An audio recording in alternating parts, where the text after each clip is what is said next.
정치, 사회, 경제, 북한 뭐 별 얘기를 애들이 다 해요. 그래서 옆에 초등학생인데? 지나가는 애들이 그런 얘기를 하면서 그러니까 통학을 해요. 자, 지금까지 강남에 대한 이야기 쭉 한번 나눠봤는데요. 이번에는 시장을 좀 옮겨보도록 하겠습니다. 마포로 한번 가볼 텐데요. 마포도 지금 굉장히 좀 이슈들이 굉장히 많습니다. 자, 그 중에 마포의 대표적인 이슈나 호재 이런 것들이 좀 있을 것 같은데 특히 뭐 교육에 대한 호재들도 있고 네, 여러 가지 있는 것 같아요. 자, 마포에 대해서 우리 소개시켜 주실 남가연 대표님. 네, 마포는 어떤 호재들이 있습니까? 마포는 일단 아현 뉴타운이라고 해서 뉴타운 자체가 자리 잡은 데이기 때문에 장기적으로 보고 접근을 하셔야 되는데요. 일단 업무지구적으로 봤을 때 영등포 업무지구와 광화문 업무지구를 복합적으로 아울러서 주거를 공급하고 있는 그런 거주 지역이다라고 보시면 되고요. 아까 강남 쪽에서 말씀하셨던 것처럼 뭐 대치동, 압구정동 그런 데서 거주를 하는 그런 것들이 각광을 받는 것처럼 마포도 이제 교육이 들어가면서 백범로 쪽이라든가 그리고 또 아현역 인근으로 해서도 지금 새롭게 학원들이 많이 들어가고 있는데요. 그런 학원 라인이 그 아현 뉴타운을 삥 둘러싸고 신촌 있는 데는 좀 성인이라든가 어학이라든가 직업 관련돼 있는 학원이 들어가지만 그 공덕역에서부터 대흥역이라든가 그 인근으로 해서는 어린이들 학원 그리고 입시 학원 그런 것들이 들어가고 있고요. 그리고 신촌 쪽에서 이대에서 아현으로 넘어가는 그쪽 라인에는 조금 더 연령대가 어린 아무래도 뉴타운에 신축 아파트가 들어가면 어린 애들이라든가 아니면은 신혼부부가 많이 들어갔기 때문에 아현 뉴타운이 지금 한 7, 8년 넘어가기 시작하면서 아이들이 초등학교를 가거나 중학교 가는 비율이 높아지면서 슬슬 이제 초등학교도 좋은 초등학교다라는 얘기도 예전에 없던 학교가 지금 나오고 있고 지금은 이제 대흥역 인근으로 해서는 중학교, 고등학교까지 이 학교가 좋다라는 얘기들이 공공연하게 나오고 있는 지금 단계라고 보시면 되겠습니다. 네, 그래서 일단 교육적으로는 마포가 광화문이라든가 여의도 출퇴근하시는 분들이 그 수익이라든가 그런 소득이 좀 높으신 분들이 많이 들어와서 그리고 또 금액대가 올라가다 보니까 지하 주차장에 있는 차들의 종류가 싹 바뀌었어요. 물론 이제 옛날부터 그냥 사시던 분들은 그 차 그대로 쓰는데 새로운 차가 들어와 있으면 그건 예전에 계시던 분이 아니라 새로 사서 들어온 분들이 차를 바꿔서 탄다고 봐야 되는데 아무래도 차의 종류도 바뀌었고 그리고 저희 딸도 초등학교 다니고 있는데 다니면서 하는 얘기가 뭐 반의 의사가 몇 명이고 뭐가 몇 명이고 그런 얘기들을 하면서 다니는 거 보면 이거 초등학생 맞나 그런 생각이 들고요. 가끔 어렸을 때 이렇게 데리고 가다 보면은 정치, 사회, 경제, 북한 뭐 별 얘기를 애들이 다 해요. 그래서 옆에 지나가는 애들이 저희 딸이 아니라 지나가는 애들이 그런 얘기를 하면서 출퇴근 그러니까 통학을 해요. 그러니까 수준이 많이 올라갔고 부모님들 하는 얘기들을 듣고 하는 거다. 관심사를 얘기하는 거다라는 생각을 하면서 마포가 지금 많이 성장하고 있다라고 생각을 합니다. 일단 뭐 학군적으로 그렇게 돼 있고요. 그리고 마포 쪽이 그 마포대로 있는 데 인근으로 해서 스카이라인이 근 10년간 완전히 바뀌었기 때문에 예전에는 하늘이 많이 보였는데 그런 하늘이 잘 안 보이는 업무지구도 많이 형성이 됐고 그 업무지구 옆으로 해서 음식문화거리라든가 그런 쪽으로 상업도 많이 활성화되고 있는 단계다라고 보시면 좋을 것 같습니다. 그리고 한 가지 더 덧붙이자면 여의도하고 용산이 개발되면 가장 큰 혜택을 받는 데가 마포가 될 거다라고 예상을 하고 있습니다. 일단 여의도 재건축 부시게 되면 그 사람들이 영등포에 있는 뉴타운, 신길 뉴타운으로 갈 거냐 아니면 마포에 있는 아현 뉴타운 쪽으로 갈 거냐 고민을 해야 되는데 뭐 결정은 이미 난 것 같고요. 네, 신축으로 넘어오실 것 같습니다. 네, 그래서 그런 호재도 같이 받으면서 넘어가는 지역이다라고 생각합니다. 그러니까 마포로 넘어간다는 거예요? 정해졌다는 게? 그렇지 않을까요? 그분들이 목동으로 가실까요? 아니면은 거기서 돈을 더 보태서 강남 쪽으로 가실까요? 교육도 다 끝났는데. 거기 계신 분들이 지금 여의도 쪽은 대출이 없으시잖아요. 뭐 마찬가지로 강남도 그렇지만 예전부터 계시던 분들은 애들도 다 키웠고 그리고 옛날에 살 때 받았던 대출은 뭐 1억, 1, 2억 하던 아파트인데 그쵸, 그쵸. 이미 다 갚은 지 오래고 대출이 없는 상태라서 그 돈 가지고 그냥 마포로 오실 확률이 제일 높으시죠. 네. 그렇군요. 자, 일단은 교육에 관련된 부분 말씀해 주신 거 아주 인상적으로 잘 들었는데, 교육 수준이 올라가니까 애들 대화 내역이 바뀐다. 많이 바뀌었습니다. 네. 그런 부분들. 그 다음에 또 하나는 처음부터 학교가 좋아서 간 게 아니라, 이제 교육에 대한 열의가 올라가면서 학교도 바뀌어가는 그런 분위기다. 이런 말씀 전해 주셨는데요. 저 말씀 중에 이런 말씀이 있으셨어요. 이제 뉴타운이 한복판에 머물러 있는 지역이다. 이런 네. 말씀 주셨고, 아이언 뉴타운 말씀 주셨는데, 지금 마포는 재개발 구역들이 좀 있나요? 이게 조금 애매할 수 있는데요. 마포라고 하면, 마포는 사실 신생구라고 볼 수 있거든요. 이게 1959년인가 그때 새로 만들어진 구예요. 그러니까 용산에서 조금 떼어내고, 그리고 서대문 쪽에서 떼어내가지고 만들어진 기존에 없던 구기 때문에, 실질적으로 이 아이언 뉴타운과 북아이언 뉴타운이 있는데, 거기는 그 아이언 초등학교 있는 그쪽 라인으로 해서 아이언 시장권을 중심으로 그냥 한 마을이었던 거를 구가 나뉘어진 거라서 그 부분이 서대문이냐 마포냐가 좀 섞여 있어요. 그래서 그 부분은 그렇게 보실 수가 있는데 질문이 재개발 구역. 네. 그래서 마포 쪽에 있는 거는 아이언 2구역이 지금 재건축을 해서 입주를 12월 달부터 할 예정이고요. 그리고 공덕일 재건축이라고 해서 법원 뒤쪽으로 지금 한참 정지 작업이 끝난 상태고요. 이제 내년 초나 분양을 앞두고 있는 상태입니다. 네, 그리고 서대문 쪽에 있는 아이언 뉴타운 쪽으로는 지금 북아이언 2구역하고 3구역이 남아있는 상태라서요. 아직도 전체적으로 보면 지금 입주할 물량까지 보면 거의 10,000세대가 넘어가는 그런 입주 물량이 남아있는 상태다라고 볼 수 있고요. 아이언 1구역이라고 또 마포 쪽의 끄트머리에 있는데요. 거기가 지금 공공재개발로 해서 요번에 승인이 났고요. 거기 같은 경우도 3,000세대가 지금 입주를 할 예정이니까요. 그 부분에서도 아직도 작년기다라고 볼 수 있는 그런 마포라고 보시면 되겠습니다.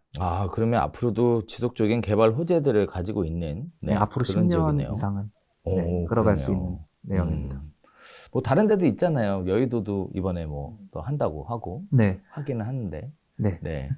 자, 여전히 마포도 다양한 호재를 네. 가지고 있다. 이렇게 정리하면 될 것 같고. 네, 자, 또 하나 이제 궁금한 거는 상권 아까 잠깐 말씀 주셨는데 코로나가 이제 어느 정도 거리두기에 대한 어떤 그런 심리적인 부분들이 많이 해소가 되면서 상권은 어떻게 좀 살아나고 있는 것 같나요? 올 초서부터 시작해서 봄에 제가 상가 쪽을 보면은 봄서부터 지금까지 안 나가던 상가들 있잖아요. 악성 재고 상가들. 네. 그런 상가들이 무피로 돼 있던 건 다 빠졌고요. 오, 그리고 이제 피 붙은 것들도 하나둘씩 빠져나가고 있는 상태다.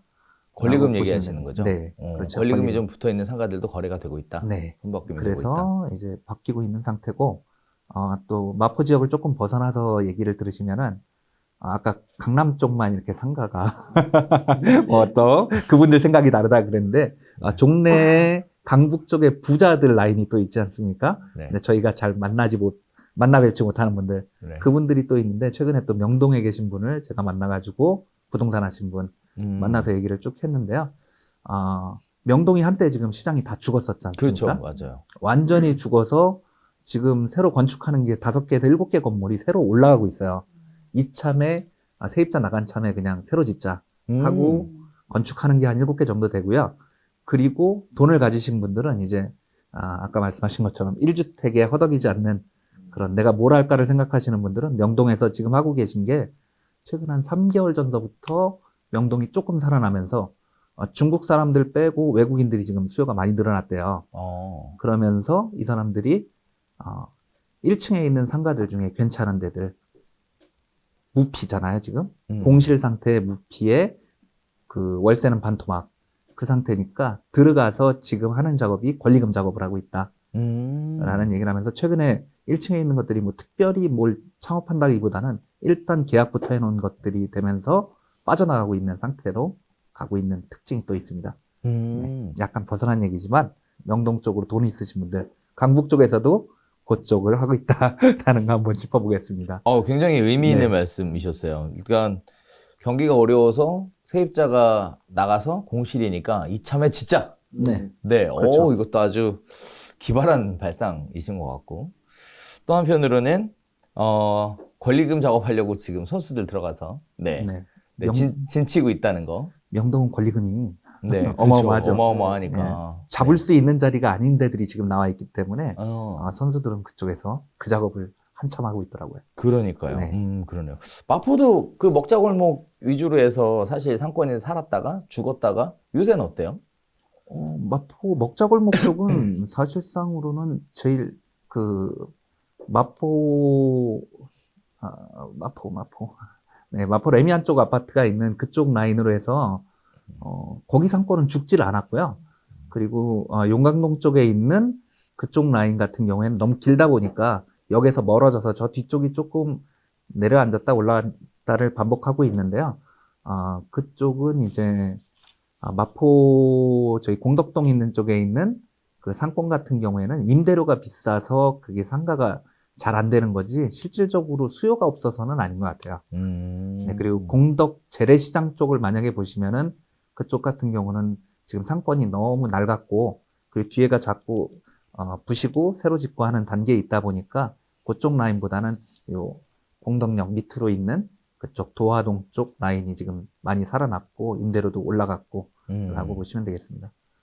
실제로 임대료가 문제지 들어가려고 하는 사람들은 많이 있는 것 같습니다. 아, 그렇군요. 네. 수요는 받쳐주고 있군요. 네. 자, 신문에 보면 이런 얘기가 있어요. 아파트값 흔들리는 사이에 연립하고 오피스텔은 네, 거래도 잘 되고 우상향하고 있다. 아파트가 너무 비싸다 보니까 풍선 효과로 네, 지금 서울 오피스텔이 31개월째 상승하고 있다. 또 아파트 매매 전세값 하락과 정반대로 시장 상황이 보여지고 있다. 뭐 다세대 연립주택 매매 건수가 219건으로 아파트의 54건에 비해서는 4배나 더 많은 상황이다. 대출 부담이 커져서 상대적으로 저렴한 주택으로 쏠림 현상이 발생되고 있는 것이다. 이런 식의 기사들이 계속 나오고 있는데 일단은 말 나온 김에 재개발 거래는 어떻게 좀 잘 되나요? 재개발 거래는 요즘에 거의 없습니다. 거의 없어요. 네. 재개발 쪽도 지금 뭐 부가현 2구역을 예로 들면은 재개발 건축 심의 났을 때 뭐 피가 8억 정도 하던 게 한 11억까지도 올라갔고 최고 12억까지 거래가 됐다는 얘기가 있는데요. 네네. 근데 그게 지금 거의 8억 선으로 다시 내려와서 원래 작년 초 정도 가격으로 내려가 있는 상태라서 이슈적으로 봤을 때는 지금이 들어갈 시기라고 오히려 볼 수 있는 단계라고 보시면 되겠습니다. 거래는 지금 재개발 쪽은 거의 없는 상태로 보시면 됩니다. 거래는 없다. 네. 오피스텔 시장은 어때요? 마포 같은 경우에 오피스텔 굉장히 많잖아요. 그리고 또 이슈가 됐던 게 하이엔드 오피스텔? 네. 뭐 이런 쪽도 많은 분들이 관심을 가졌었던데 이쪽 시장 분위기는 어떻습니까? 네, 일단 하이엔드 오피스텔 시장이 형성된 걸 보면 네. 제일 많은 건 강남 쪽, 강남 테헤란로 인근으로 해서 제일 많이 지었고 그리고 남부터미널이라든가 그런데 부지들이 워낙 많았으니까 많이 지었는데요. 강북 같은 경우는 지금 하이엔드급이라고 하는 것들이 마포역 인근에 지금 뭐 뉴메드라든가 그런 오피스텔들이 지어졌고요. 그리고 광화문 쪽으로 보면은 거기 디펠리스라는 오피스텔 같은 것들 정말 가격이 천정부지로 다 올라가는 오피스텔들이 지어졌는데요. 아직 마포가 하이엔드를 다 소화할 수 있냐는 아닌 것 같고요. 그 일반적인 오피스텔에서 하이엔드로 넘어가는 그 중간에 있는 애들이 지금 성장하는 시기인 것 같아요. 네, 그래서 하이엔드급 같은 경우는 아무래도 주상복합과 아파트의 가격 사이 정도를 갖다가 지금 차고 들어가면서 되는 것 같고요. 여기에 빛을 보려면 완공되고 나서 한 5년 정도 더 시간을 가져야지 분양받으신 분들은 빛을 볼 수 있을 것 같습니다. 지금 상태에서는 하이엔드 시장이라고 하는 그 오피스텔 분양 시장 자체, 그러니까 매매 시장 같은 경우에는 워낙 하이엔드가 나오다 보니까 가격이 꾸준히 올라가는 걸로 지금 보이고, 그리고 토지가가 올라가다 보니까 올라가는 상태로 보이는데, 지금 하이엔드급은 분양 시장 자체가 완전히 얼어붙어서 올해 1월 지나면서부터는 분양이 거의 힘든 상태고요. 그리고 최근에 1월 달 대비 지금으로 다 놓고 보면은 분양하시는 분들도 전체 분양하시는 분들의 절반은 사라졌다라고 얘기를 하니까요. 분양 시장 자체는 얼어붙어 있다라고 보면 되겠습니다. 자, 또 하나 궁금한 게 있습니다. 네. 마포에 아파트가 이제 많다 보니까 네. 요즘 이제 신문 기사들 보면 전세 가격 하락에 따라서 무슨 뭐 세입자들 보증금을 돌려주는 역전세 관련된 네. 부분들의 이야기들이 계속 나오는데 마포도 어떻게 그런 영향들이 받고 있나요? 세입자가 돌려달라라고 하는 부분은 사실 임대차 입법 그게 3법이 나오면서 그 시기에 거래가 좀 없어가지고 지금 돌려주고 있는 사람들은 그렇게 많은 편은 아니에요. 아, 그래요? 네, 근데 이제 가격이 떨어졌으니까 이제 거기다 최근에 거래가 거의 없었기 때문에 갱신하면서 뭐 이렇게 나오는 것들은 많지는 않았고요. 그리고 집주인들을 기준으로 놓고 보면은 이 부분에 대해서는 집을 분양을 받았던 사람이라든가 아니면 중간에 2017년도, 18년도까지 집을 샀던 사람들은 그 당시에 자기가 샀던 금액, 그러니까 분양받았던 분들은 그 당시 자기가 분양받았던 금액이 전세금으로 오버가 됐어요, 지금 오히려. 네. 뭐 30평대를 7억에 받았으면 지금 전세가가 30평대 같은 경우에 최고 11억, 12억까지도 올라갔다가 지금 8억 선까지 내려온 상태인데요. 입주장이 지금 큰 게 있어가지고. 그래서 8억 선까지 내려왔는데 그것만 놓더라도 1, 2억씩은 지금 돌려받고 있는 상태이기 때문에 자기 돈 하나도 없이 오히려 전세금으로 1, 2억씩 추가가 돼 있는 사람들이 아쉬울 것도 없고 뭐 자기가 딴 데 쓰지 않았다면 네, 그런 상태로 보시면 되고요. 그리고 마포 같은 경우에 아까 업무지구 크게 두 개가 있는데 그쪽 라인에서 실거주를 목적으로 하시는 분들이 제일 많으세요.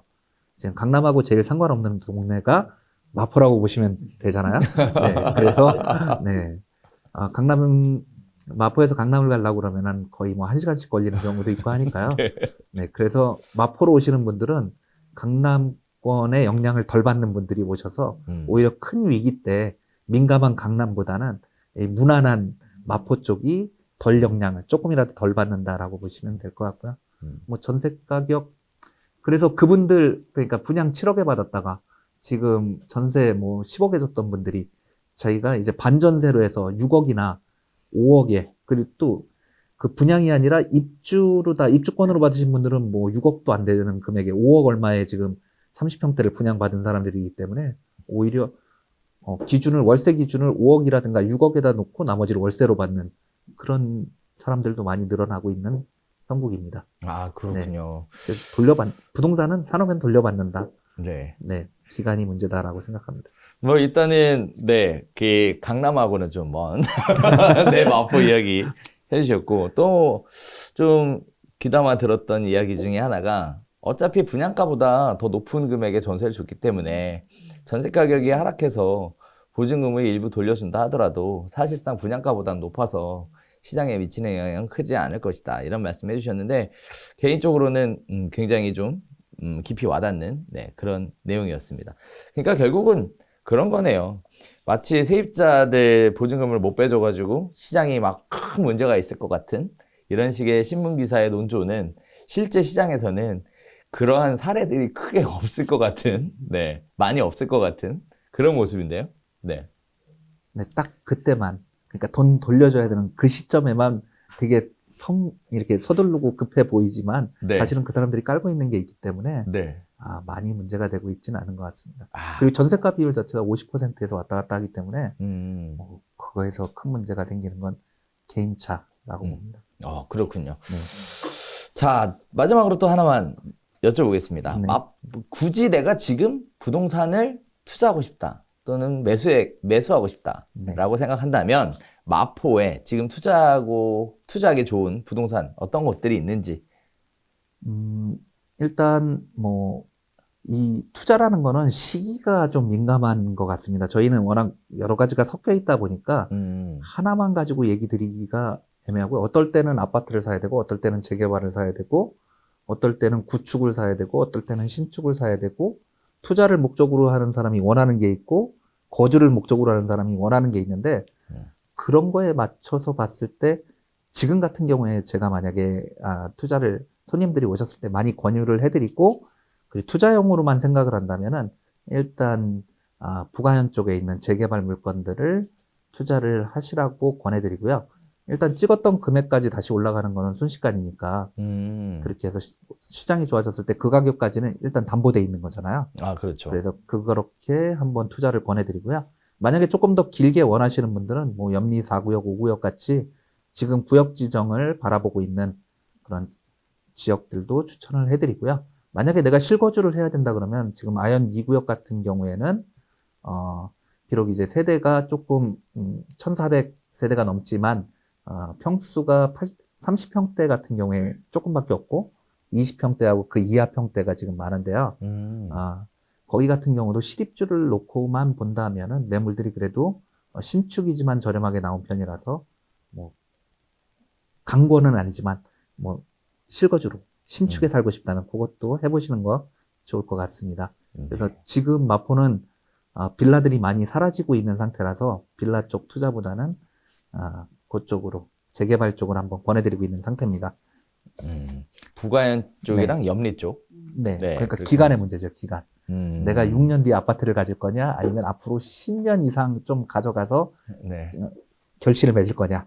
네, 그 차이인 뭐, 것 같습니다. 맞습니다. 뭐 투자라는 거 자체가 어느 시점에 투자할 것이냐가 사실 초미의 관심사이긴 한데, 그래서 제가 질문을 할 때 지금 만약에 라고 말씀드렸기 때문에 아마 우리 시청자분들도 관련된 질문에 대한 이해는 충분히 하셨을 거라고 생각하고요. 뭐 한편으로 가장 네. 많이 떨어진 데가 있으면 알려주십시오. 거기가 빨리 회복하겠네요. 일단 부가현 2구역이 제일 많이 떨어졌다고 보시면 되고요. 아, 그래요? 네, 이 와중에도 지금 매수들을 제가 몇 분 해드렸는데, 네네. 급매물들이 있습니다. 아파트 같은 경우에도. 그 아파트 급매물 시장에서 보면은, 뭐 상속이라든, 분명히 이유는 있거든요. 그게 싸게 나온 이유.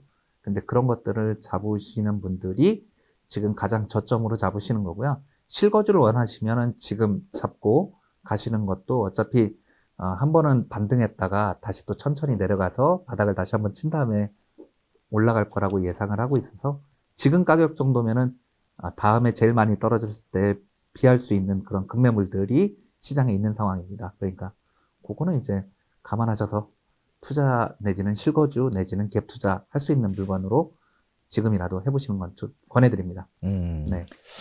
네, 마포에 대한 전반적인 이야기 잘 들었고요. 더불어서 아파트 시장, 재개발 시장, 그다음에 오피스텔 시장과 관련된 내용들을 한번 얘기를 들어봤습니다. 현장의 목소리를 들어보니까 확실히 시장에 대해서 판단하는데 훨씬 더 감이 좀 오시리라고 생각이 되는데요. 자, 이번에 세 번째는요. 네, 우리 경기도로 한번 가보도록 하겠습니다.